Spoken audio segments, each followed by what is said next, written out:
Spezza Hattie Malhotra revenge tour against the Canucks and a 7-3 L. Pesky Nucks support. Game 13. Yes! Yes! Yes! God, yes. Good Branson got traded. What? They did it! Damn, I love you! What's going on, Canucks fans? David here, and it's been a minute since I've posted anything on YouTube, but I'm here to recap the game from Toronto versus the Canucks. The first of 3 games that they'll play each other, and did not go well for Vancouver. 7-3 loss, like I said. And, just the sloppiness and the turnovers from the previous games gets carried into this one. There are a few positives that I do want to talk about, though, but let's start by just recapping what happened. So the game starts, and it doesn't take long before Austin Matthews gets one early, and he cuts wide to the net and puts it through Demko's 5-hole. I will say that Demko gave up 7 goals. Not his fault tonight. The team really left him out to dry. Made some really nice saves, actually, but that one is one of them I think he could have had. His weight was kind of back, and for the first half of the first period, I found he was a bit shaky, but nonetheless, Vancouver bounces back pretty quickly. Pearson gets a goal off the great shift from the Pearson-Hoglander line. Pettersson bursts through the neutral zone, gives it to Hoglander, who puts it through his legs, brings it to the net after battling in the corner, and they just jam away at it until Pearson finds it. So there's a Hoglander point for those who are on the Calder watch, and a Pettersson point who are on the watch to see Pettersson get back to that point per game where we all believe he can be. And it didn't take long, though, after tying it up 1-1 for Quinn Hughes to get a penalty. I think it was a soft call, but I see why the ref called it. His stick hit him in the shins, and he fell, Tavares, and they called him for a trip. And on the power play, the most deadliest power play in the league, ran by Manny Malhotra, by the way, another person that the Canucks lost in this dreadful offseason. And it's 2-1 Toronto. And that's how the first period would end. Not a great first period still. That sloppiness. Vancouver gets outshot. Near double in shots. But the second period gets along, and Matthews scores off a nifty play with him and Marner. Marner drops it behind his back. I don't even know. Demko was going one way. Pass goes the other way. Matthews gets up 3-1, but Vancouver doesn't take long to answer. And this is a positive. Bo Horvat gets on the board again. He was picking up assists here and there, but he kind of dried up, and for him to score is nice to see off a nice feed from JT Miller. And Brock Besser also gets a second assist on that. So it's 3-2 Vancouver. Things are looking okay, but then Toronto just does what Toronto does, and they get up 4-2 off another Spezza goal. And then at the end of the period, they get up 5-2 off a nice pass from Nylander to Tavares, and that feels like a backbreaker.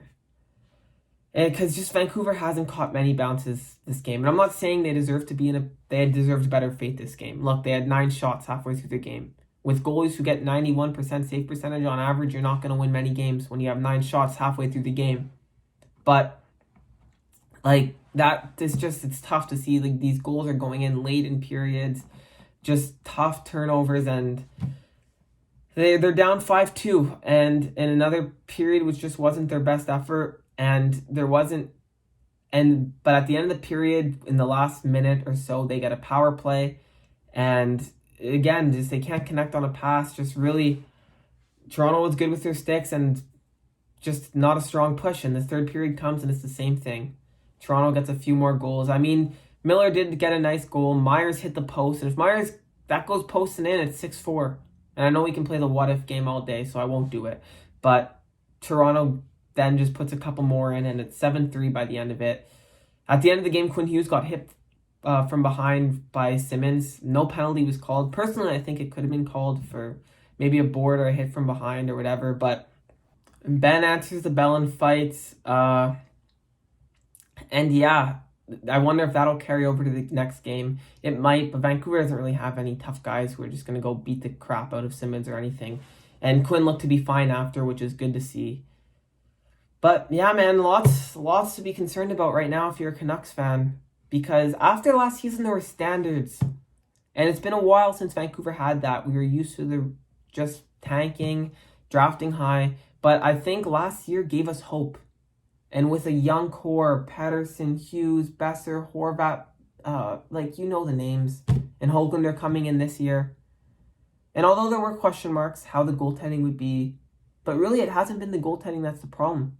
And that's frustrating because so far our top six just hasn't outperformed the other team's top six. And our bottom six, they've actually been good. They've produced well. But in terms of just how they've been in their own end, it hasn't been great. And the defense has been really sloppy. And the goaltending obviously is a step down from Mark Sherman. We all knew that was coming. So I don't know what the change is. I don't have the answer. I don't know if I'm not on team fire Benning or I'm not on team fire Green or trade this guy, but I think something's going to have to give because it just hasn't been good enough. And look, I'm being critical of the team after losing to Toronto, and Toronto's a very good team. They were the Vegas odds to win the Canadian division. I predicted them to win the Canadian division along with many other people. And they've been all that. They're not first in the division right now, Montreal is, but they've been very strong, Toronto as well. And so obviously they're expected to win. They did what they expected to do, but it's still frustrating to see the way Vancouver are losing these games.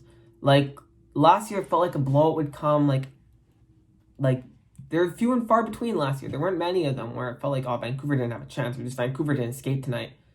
But it's been happening a lot. It happened tonight. It happened the first game of the Montreal. Ottawa and Winnipeg were all good games, sure. But then there was that second game in Edmonton, like 2 Calgary games, and it's just adding up. And tonight was a big game. They had a chance to get back to 500.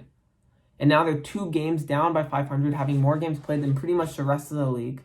And maybe they can be tired, sure, because they've played a lot of hockey. But it's frustrating. It's frustrating because who knows what's going to happen. I hope changes aren't made with this team. I know changes have to be made and people want change. But I like this core, and I don't think that's going to be touched. But like things have to turn around for the Vancouver Canucks at some point. And I don't know what that's going to take. I think Toronto on Saturday is going to be another huge game. Green better wear that crisis tie of his if it wasn't on tonight. Demko, I think, will get the start just because he's been better than Holtby. And even though tonight he let in 7 goals, that wasn't his fault. I don't think anybody on the team or Travis Green can think that's his fault. I mean, Tavares scores on the back door.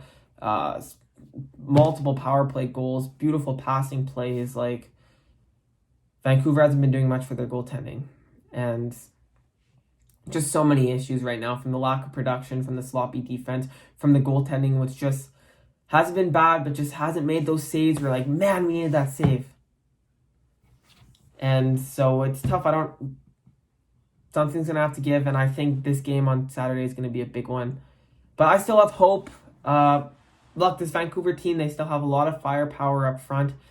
And Pettersson, he looked a lot better tonight. Like, the past few games, he's looked a lot better. I know Montreal, he was quiet, but the Ottawa series, he woke up. Winnipeg, he looked good. The second game in the Montreal series, the back half of that game especially, I thought he looked good. And tonight, he was skating good.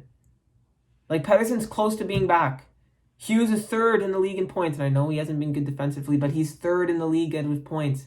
And he's a defenseman, and sure, with more games played, but Hughes has brought it offensively. Pettersson has been waking up. Nice to see Miller get in on action. Besser has a bunch of goals.